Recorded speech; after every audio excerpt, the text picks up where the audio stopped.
Welcome to Al-Ammar Quran academy. ہماری academy کی جانب سے درس قرآن ترجمہ و تفسیر سننے کے لیے اس چینل کو سبسکرائب کیجیے۔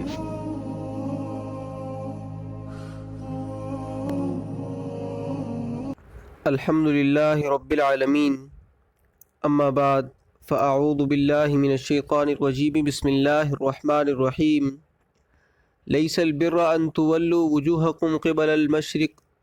والمغرب ولكن البر من آمن بالله واليوم الآخر والملائكة والكتاب والنبيين وآتى المال على حبه ذوي القربى واليتامى والمساكين وابن السبيل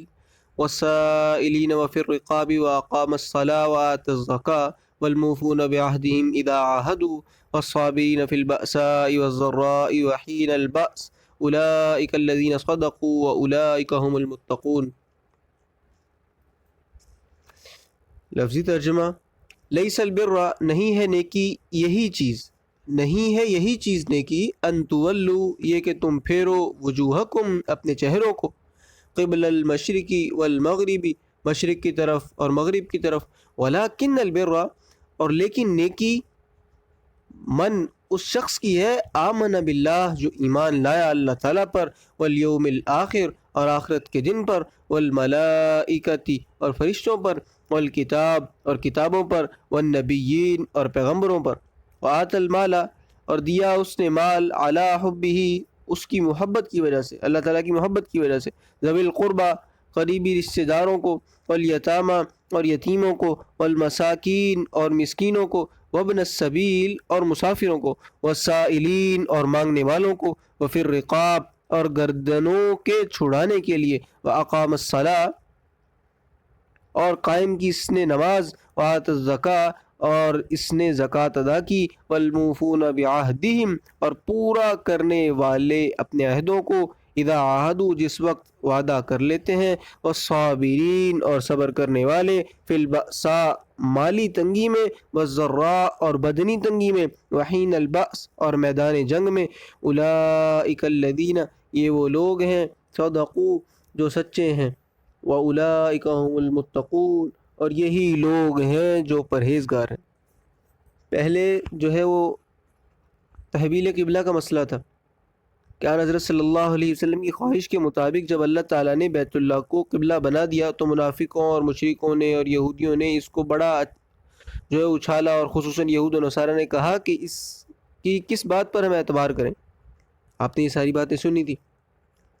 کبھی اس طرح کہتے تھے کہ کبھی اس طرف چہرہ کر کے نماز پڑھتا ہے، کبھی اس طرف چہرہ کر کے نماز پڑھتا ہے، اور چونکہ یہ پہلا مسئلہ تھا جو منسوخ ہوا تھا، اور جب کوئی نئی چیز آئے جو نرالی ہو وہ تعجب خیز ہوتی ہے، تو یہودی اور عیسائیوں نے اپنی جو ہے وہ دکانوں، گلیوں، بازاروں اور گھروں میں ہر جگہ اس مسئلے کو موضوع بحث بنایا تھا۔ تحویل قبلہ والا جو مسئلہ تھا نا، اس کو انہوں نے یہودیوں نے ہر جگہ جو موضوع بحث بنایا ہوا تھا۔ جب بھی کوئی شخص آتا اسے کہتے کہ تجھے معلوم ہے کہ محمد صلی اللہ علیہ وسلم نے اس قبلے سے اس طرف چہرہ پھیر لیا، تو اس مسئلے پر ان کا جو سارا وقت جو ہے وہ صرف ہوتا تھا۔ تو اس کے بارے میں جو ہے پھر اللہ پاک نے آیت نازل کی۔ اللہ پاک فرماتے ہیں لیس البر ان تولوا وجوہکم قبل المشرق والمغرب، نیکی اسی کام میں بند نہیں ہے۔ اللہ پاک فرماتے ہیں کہ نیکی جو ہے صرف یہی نہیں ہے یہ کہ تم چہرہ پھیر لو مشرق کی طرف یا مغرب کی طرف، بے شک قبلے کی طرف رخ کرنا ایک نیکی کا فعل ہے، مگر اس میں جو ہے نیکی ختم نہیں ہے کہ تم نے ہر وقت ہر جگہ پر جو یہی مسئلہ چھیڑا ہوا ہے۔ نیکی کے اور بھی جو ہیں کام، یہ اپنے گریبان میں جھانک کر دیکھیں کہ وہ کام یہ کرتے ہیں یا نہیں جو قبلے والے مسئلے کو چھیڑتے ہیں۔ فرمایا وَلَكِنَّ الْبِرَّ مَنْ آمَنَ بِاللَّهِ اور لیکن نیکی اس شخص کی ہے جو اللہ تعالیٰ پر صحیح معنی میں ایمان لایا، وَالْيَوْمِ الْآخِرِ اور آخرت کے دن پر بھی ایمان لایا۔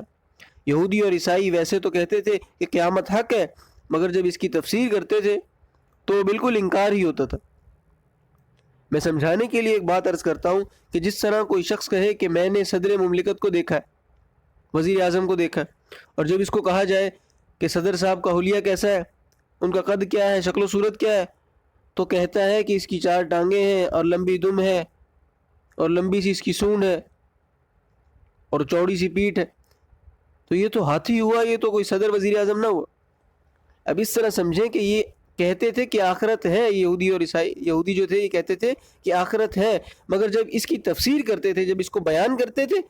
تو وہ آخرت پر صادق نہیں آتی تھی، وہ کچھ اور، جو ان کے نزدیک آخرت کچھ اور ہی ہے۔ اور یہ یہودی یہ کہتے تھے کہ جنت جو ہے صرف ہماری جاگی ہے، صرف ہم جنت میں جائیں گے، اور کون جائے گا، اس طرح کہتے تھے۔ یہ پہلے باتیں بیان ہو چکی ہیں۔ اور عیسائی بھی یہ کہتے تھے کہ ہم جنت میں جائیں گے، اور وہ کہتے تھے جس طرح خواب میں جاتے ہیں روح نہیں ہوتی، اس طرح جو ہے ہم جنت میں جائیں گے۔ خیر ان کی من گھڑت جو ہے اور فضول جو ہے بکواسات ہیں۔ تو یہ جو آگے جو تفسیر کرتے تھے وہ اس انکار کے جو ہے مترادف تھی۔ اور آگے آیت میں آیا فرشتوں کی صفات، آیت کے اندر آیا نا من آمن باللہ، تو فرمایا اور لیکن نیکی اس شخص کی ہے من آمن باللہ جو اللہ تعالیٰ پر ایمان لایا، والیوم الآخر اور آخرت کے دن پر ایمان لایا، والملائکتی اور اللہ تعالیٰ کی فرشتوں پر ایمان لایا، کہ فرشتے اللہ تعالیٰ کی ایک نوری مخلوق ہے اور بے شمار ہیں، ان کی تعداد کو صرف رب تعالیٰ ہی جانتے ہیں۔ قرآن پاک میں صرف 6 فرشتوں کے نام آئے ہیں، جبرائیل علیہ السلام، میکائیل علیہ السلام، ہاروت علیہ السلام، ماروت علیہ السلام، رعد علیہ السلام اور مالک علیہ السلام۔ اور ہے اس قدر کہ خدا کی پناہ ہر آدمی کے ساتھ 24 گھنٹوں میں 25 فرشتے رہتے ہیں۔ ہمیں کچھ احساس نہیں ہوتا، اللہ تعالیٰ کی نوری مخلوق ہے، نہ کھاتے ہیں نہ پیتے ہیں نہ تھکتے ہیں نہ اکتاتے ہیں، جو رب تعالیٰ نے حکم دیا ہے اس کی تعمیل کرتے ہیں۔ والکتاب، ابھی جو کتاب کے اندر، والکتاب کے اندر جو کتاب کے ساتھ لگا ہوا ہے الف لام جنس کا ہے، جنس سے کتاب، یعنی ساری کتابوں کو مانتے ہیں، ایسے لوگ جو ساری کتابوں پر ایمان لاتے ہیں جو بھی اللہ تعالیٰ نے نازل فرمائی۔ مشہور کتابیں جو ہیں وہ 4 ہیں، قرآن کریم جو ہمارے سامنے ہے، اس کے بعد تورات ہے، اس کے بعد زبور ہے، پھر انجیل، اس کے علاوہ کئی صحیفے اور کئی کتابیں ہیں جو اللہ تعالیٰ کی طرف سے نازل ہوئی۔ اور اللہ تعالیٰ کا احسان ہے کہ جس طرح ہمیں اس چیز کا مکلف نہیں بنایا کہ ہم فرشتوں کی تعداد معلوم کریں یا ان کے نام ہمیں معلوم ہوں، ہمارے لیے اتنی ہی بات کافی ہے کہ اللہ تعالیٰ کے جتنے فرشتے ہیں ہمارا سب پر ایمان ہے۔ اسی طرح رب تعالیٰ کا احسان ہے کہ رب تعالیٰ نے ہمیں اس بات کا پابند نہیں فرمایا کہ ساری آسمانی کتابوں کی تفصیل ہمیں معلوم ہو کہ اتنی ہے اور ان کے یہ نام ہے۔ اجمالی طور پر ہمیں ہمارے ایمان کے لیے کافی ہے کہ اللہ تعالیٰ نے جتنی کتابیں بھیجی ہیں ہمارا سب پر ایمان ہے۔ اسی طرح والنبیین، اللہ تعالیٰ کے پیغمبروں پر ایمان ہے، پیغمبر بے شمار گزرے ہیں، صحیح تعداد ہمیں معلوم نہیں ہے، اگر ان کی تعداد کا ذکر قرآن پاک میں ہوتا تو پھر قطعی بات ہوتی، خبر متواتر ہوتی تو پھر قطعی بات ہوتی، اور اگر کوئی حدیث صحیح ہوتی تو ظن غالب ہوتا۔ کوئی صحیح روایت ایسی نہیں ہے جس میں پیغمبروں کی تعداد کا ذکر ہو، ایک روایت میں 1,24,000 اور ایک روایت میں 2,24,000 کا ذکر آتا ہے، لیکن دونوں روایتیں کمزور اور ضعیف، اس قابل نہیں ہے کہ ان پر اعتماد کیا جائے۔ اس واسطے اول تو پیغمبروں کی تعداد متعین نہیں کرنی چاہیے، ہو سکتا ہے زیادہ ہو اور ہو سکتا ہے کم ہو، اور اگر کبھی کہیں بات کرتے وقت یہ بات کہہ دیں کہ 1,24,000 کہیں تو ساتھ یہ ضرور کہیں کہ کم و پیش جتنے بھی رب تعالیٰ نے بھیجے ہمارا سب پر ایمان ہے، اس طرح سے بیان کر دیں۔ 25 پیغمبروں کے نام قرآن پاک میں آئے ہیں، ان کے علاوہ قرآن پاک میں پیغمبروں کے نام نہیں ہیں، تو ہمارے ایمان کے واسطے بس اتنی بات کافی ہے کہ رب تعالیٰ کے سب پیغمبروں پر ہمارا ایمان ہے۔ وَآتَ الْمَالَ عَلَىٰ حُبِّهِ، بہت اہم مسئلہ قرآن کی آیت وَآتَ الْمَالَ عَلَىٰ حُبِّهِ، اور وہ شخص جس نے مال دیا اس کی محبت میں۔ اب یہ جو عَلَىٰ حُبِّهِ کی ہی ضمیر ہے، اس کے 2 مرجع ہو سکتے ہیں، ایک تو یہ کہ مال کی محبت، یہ ضمیر مال کی طرف راجع ہو سکتی ہے کہ اس کا معنی یہ ہوگا وَآتَ الْمَالَ عَلَىٰ حُبِّهِ، انہوں نے، وہ شخص جس نے مال دیا اس کی محبت میں، اس کی محبت سے مراد کہ اس مال کی محبت کے باوجود اس نے مال کو آگے دیا۔ اور ایک یہ کہ ہی ضمیر کا مرجع لفظ اللہ کو بھی بناتے ہیں اور پھر معنی یہ کرتے ہیں کہ وَآتَ الْمَالَ عَلَىٰ حُبِّهِ، حُبِّ عَلَىٰ حُبِّ اللہ، کہ اللہ تعالیٰ کی محبت کے واسطے مال خرچ کرتے ہیں، نام کے لیے، شہرت کے لیے، ووٹوں کے لیے، ان چیزوں کے لیے تو ساری دنیا خرچ کرتی ہے اور بے حساب رقم خرچ کرتے ہیں، مگر اللہ تعالیٰ کے ہاں معتبر وہ ہے وَآتَ الْمَالَ عَلَىٰ حُبِّ اللہ، جو مال دیتا ہے رب کی محبت پر۔ اب سوال یہ ہے کہ دیں کن لوگوں کو، تو اس کے بارے میں قرآن نے صاف بتایا ذوی القربہ، اپنے قریبی رشتہ داروں کو، مطلب یہ کہ اگر قریبی رشتہ دار زکوٰۃ کا مصرف ہیں، انہیں زکوٰۃ کے جو ہے وہ مستحق ہیں، عشر کا جو ہے وہ مصرف ہے، فطرانے کا مصرف ہے، تو ان پر خرچ کریں، اور یہ ظاہر کرنے کی بھی ضرورت نہیں ہے کہ لو بھائی یہ زکوٰۃ ہے، بغیر کسی تخصیص کے جو ہے انہیں دے سکتے ہیں،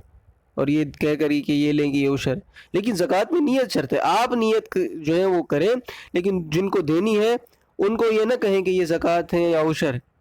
بس اپنے ذہن میں آپ کی نیت ہو کہ میں یہ زکوٰۃ دے رہا ہوں، اور اسے دینی ہے جو زکوٰۃ کا مصرف ہے۔ اس میں پہلا مصرف کیا بتایا؟ ذوی القربہ، رشتہ دار،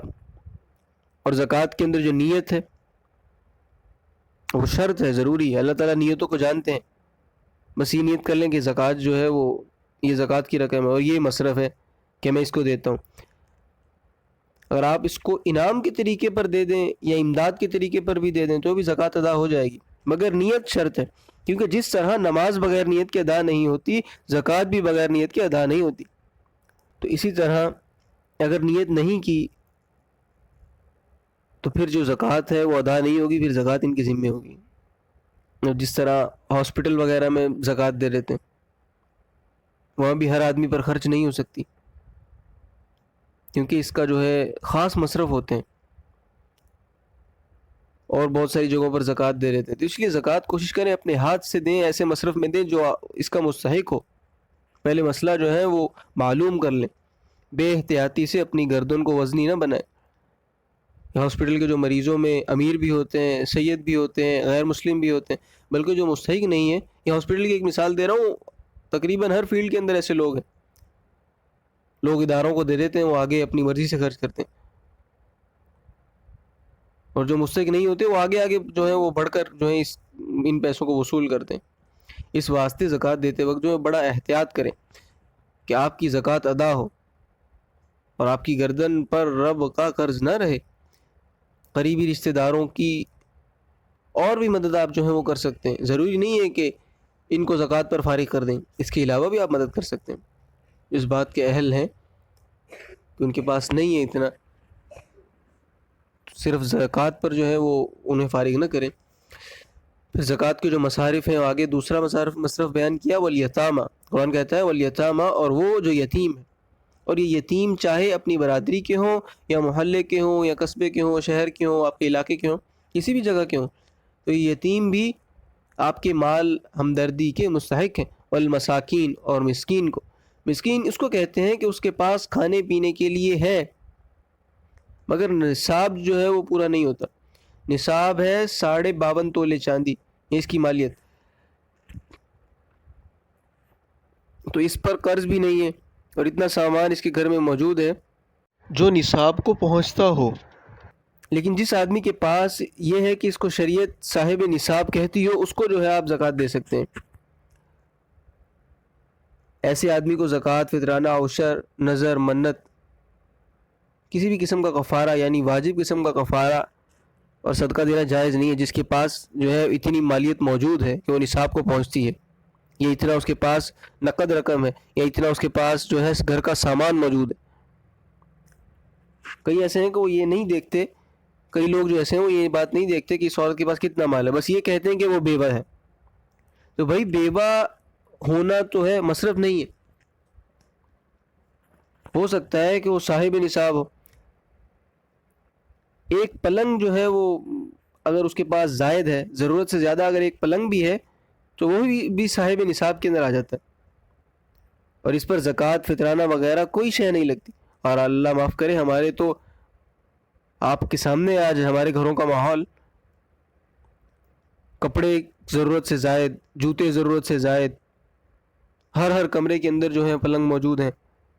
بیڈ کہہ لیں جسے، کہ بیڈ موجود ہیں ہر کمرے کے اندر۔ تو اس طرح بعض لوگ کہتے ہیں کہ یہ بچے جو ہیں یتیم ہو گئے، تو اگر ان بچوں کے باپ کی وراثت سے اتنا مال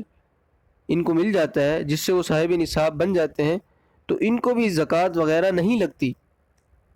یہ ان یتیموں کی بات ہو رہی ہے جو صاحب نصاب نہ ہو، قرآن ان یتیموں کی بات کر رہا ہے، اور مسکین بھی اسے کہتے ہیں جو صاحب نصاب نہ ہو۔ حدیث میں آتا ہے، آن حضرت صلی اللہ علیہ وسلم نے فرمایا کہ تم مسکین کس کو کہتے ہو؟ تو صحابہ کرام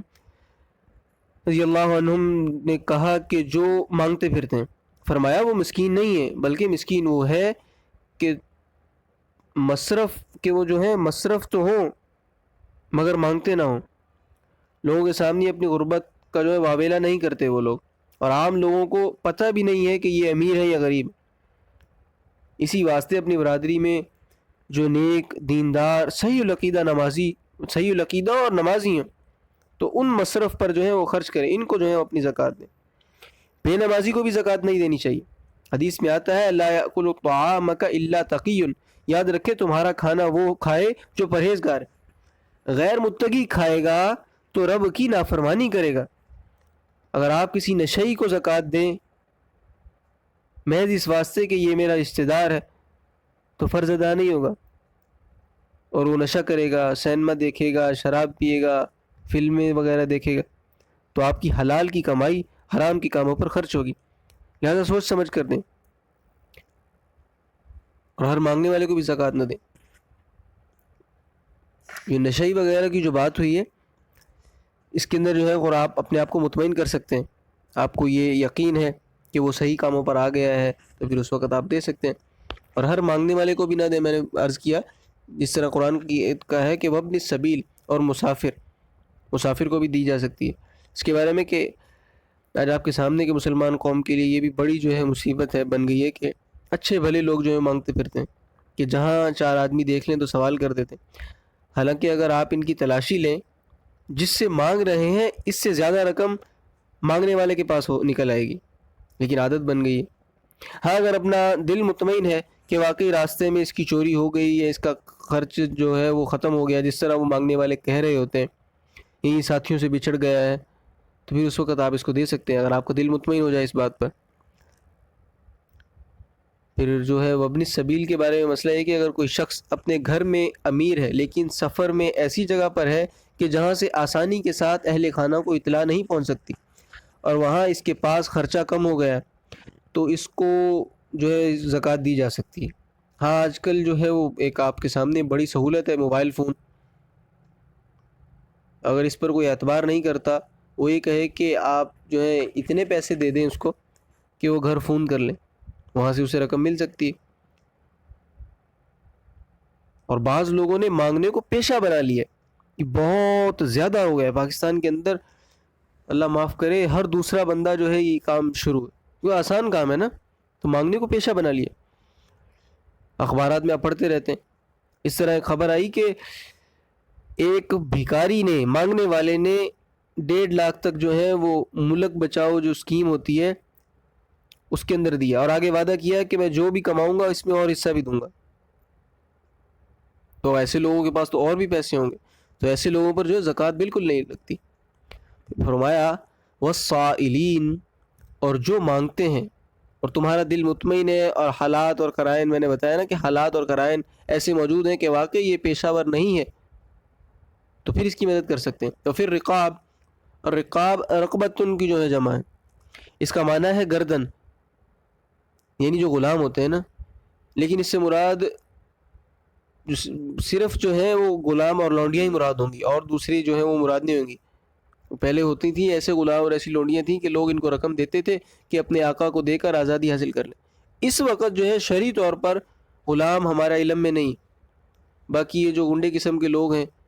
یہاں سے عورتیں اغوا کر کے جو ہیں سندھ میں فروخت کرتے ہیں، سرحد سے اغوا کرتے ہیں سندھ میں فروخت کرتے ہیں، اور سندھ سے اغوا کر کے سرحد میں فروخت کرتے ہیں، تو یہ اللہ معاف کرے۔ اسی طرح جو ہے بچے جو اغوا ہوتے ہیں اس پر ہماری حکومت ٹس سے مس نہیں ہوتی، یہ بہت بڑا ایک کاروبار بن چکا ہے۔ اللہ پاک جو ہے وہ ہدایت فرمائے، اس پر ان لوگوں کی رہنمائی فرمائے، اور جو ہماری حکومت ہے جو اس کے ایسے محکمے بنے ہوئے ہیں اللہ ان کو ہدایت دیں کہ وہ اس پر جو ہے نظر ثانی کریں۔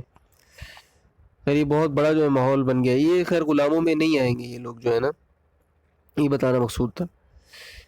آگے فرمایا وَأَقَامَ الصَّلَاةَ، اور نیک لوگ کون ہیں اور کون سی نیکی؟ وَأَقَامَ الصَّلَاةَ، اور نماز انہوں نے قائم کی، ایسے لوگ جو نماز کو قائم کرتے ہیں، صرف قبلے کو نیکی نہیں سمجھتے۔ وَآتَى الزَّكَاةَ، اور انہوں نے زکوٰۃ ادا کی۔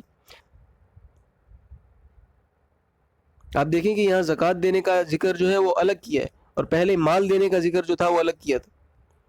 تو اس سے معلوم ہوتا ہے کہ زکوٰۃ کے علاوہ بھی مال جو ہے وہ غریبوں کا حق ہے،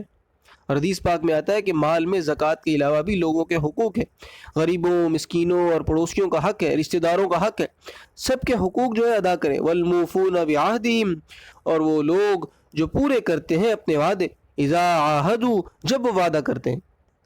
اور جو جان بوجھ کر وعدے کی خلاف ورزی کرتا ہے وہ منافق کہلاتا ہے۔ منافق کی علامتوں میں جو ہے میں نے شروع میں بتایا تھا، وَإِذَا وَعَدَ أَخْلَفَ، حدیث کے الفاظ کہ منافق وہ ہے جو وعدہ خلافی کرتا ہے۔ ایک علامت یہ بھی تھی، وَالصَّابِرِينَ فِي الْبَأْسَاءِ وَالضَّرَّاءِ، اور صبر کرنے والے ہیں۔ کون لوگ نیک ہیں؟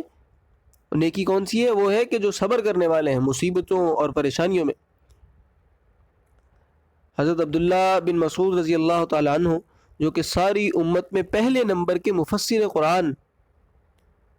جو ہیں وہ گزرے ہیں، اور تمام امت میں اول نمبر کے فقی ہیں، وہ البأساء کا ترجمہ کرتے ہیں، الفقر اور الضراء کا معنی کرتے ہیں السقم۔ تو مفہوم بنے گا فی البأساء، جب مالی طور پر محتاج ہوں پھر بھی صبر کرتے ہیں، اور والضراء کا، اور بدنی طور پر کسی بیماری میں مبتلا ہیں تو بھی صبر کرتے ہیں۔ وحین البأس، اور میدان جنگ میں جب کافروں کے ساتھ لڑتے ہیں تو اس وقت بھی صبر کرتے ہیں۔ صبر کا بڑا مقام ہے، اور یہ جو مومنوں کو تکلیفیں آتی ہیں بشرط یہ کہ مومن ہونا چاہیے بندہ، تو یہ ان کے گناہوں کا کفارہ ہے۔ لیکن صبر کی رہی صبر والی جو بات ہے، صبر کسے کہتے ہیں؟ صبر تکلیف کے اول وقت میں جو صبر ہوتا ہے اسے صبر کہتے ہیں۔ پہلے شور جو ہے وہ کر لینا، واویلا کر لینا، پھر جب تھک ہار کر بیٹھ جائے بندہ، کچھ نہ بن سکا، تو اس وقت جو ہے پھر بندہ کہہ دے کہ جو میں نے صبر کر لیے، وہ صبر نہیں ہے۔ صبر ہے جب تکلیف سر پر آ جائے، جان نکل رہی ہو، اس وقت جو صبر ہے اسے صبر کہتے ہیں۔ تکلیف محسوس ہو رہی ہے اس وقت صبر ہوتا ہے۔ بخاری شریف کی ایک روایت ہے، حضرت صلی اللہ علیہ وسلم نے فرمایا، اذا اراد اللہ بعبد خیرا یصیب منہ، جب اللہ تعالیٰ کسی بندے کے بارے میں خیر کا ارادہ فرماتے ہیں تو اس کو کسی نہ کسی مصیبت میں مبتلا کر دیتے ہیں۔ کتنی بڑی بات ہے، میں پھر دہراتا ہوں، پھر سے سنیے گا، اذا اراد اللہ بعبد خیرا یصیب منہ، جب اللہ تعالیٰ کسی بندے کے بارے میں خیر کا ارادہ فرماتے ہیں تو اس کو کسی نہ کسی مصیبت میں مبتلا کر دیتے ہیں۔ حدیث کے الفاظ، کوئی معمولی بات نہیں۔ ان صبر کرنے والوں کے بارے میں رب کریم نے فرمایا، اولئک الذین صدقوا، یہ لوگ سچے ہیں، یہ سچے لوگ ہیں۔ کتنی بڑی بات ہے۔ تو اس لیے ہر دم ہر گھڑی جو ہے وہ صبر کرنے والے ہیں۔ میں اکثر یہ بات کرتا رہتا ہوں کہ لوگوں کی تکلیفوں پر جو صبر کرتا ہے نا، اللہ پاک اسے بہت جو ہے وہ بڑی طاقت بنا دیتے ہیں۔ آج کل کا جو صبر ہے وہ تو یہی رہ گیا ہے، لوگوں کے طنز اور لوگوں کی باتیں ان کو برداشت کرنا۔ اب اتنے محبت والے ہو جائیں کہ جو لوگ ہیں وہ آپ کے پاس بیٹھنا پسند کریں، آپ کے دشمنوں کو آپ پر رشک آئے، وہ آپ سے متاثر ہوں کہ اس جیسا میں اخلاق بناؤں گا اپنا، ایسے اخلاق بنائیں۔ جب ہم نبی والے اخلاق کو فالو کریں گے تو پھر ہمارے اخلاق ایسے ہو جائیں گے کہ ہمارے دشمن جو ہے وہ بھی ہم سے جو ہے وہ موٹیویٹ ہو جائیں گے۔ اللہ پاک جو ہے وہ ہمیں حقیقی معنوں میں صبر کرنے والا بنائے۔ تو یہاں پر یہ بتایا، یہی جو یہودیوں سے خطاب تھا نا، وہ قبلے والا مسئلہ چھیڑتے تھے، شروع میں بتایا جب درس شروع ہونے سے پہلے، اب سارا درس بتایا، ساری آیت، یہ پوری آیت اللہ پاک نے بیان کی۔ تو اللہ پاک بتاتے ہیں کہ صرف قبلے کے مسئلے کے لیے جو یہ پروپیگنڈا جو ہے وہ کرتے ہیں، تو یہ بھی تو دیکھیں کہ یہ اتنے سارے کام ہیں یہ بھی کرنے کے، یہ تو یہ لوگ نہیں کرتے۔ وَأُولَئِكَ هُمُ الْمُتَّقُونَ، اور اللہ تعالیٰ کے ہاں یہ کام کرنے والے لوگ جو ہیں، یہ جتنے کام بیان ہوئے، اولئک هم المتقون، یہی لوگ متقی ہیں۔ صرف اس بات پر کہ اس طرف قبلے پر نماز پڑھنی تھی، اس طرف پڑھنی تھی، صرف یہی نیکی نہیں ہے، بلکہ اتنے سارے کام بیان ہوئے، اس کے علاوہ اور بہت سارے ہیں۔ تو یہ لوگ جو کام کرنے والے ہیں یہی لوگ متقی ہیں۔ اللہ تعالیٰ جو ہے وہ ہم سب کو متقی بنائے، متقی بننے کی توفیق عطا فرمائے۔ وآخر دعوانا ان الحمد للہ رب العالمین۔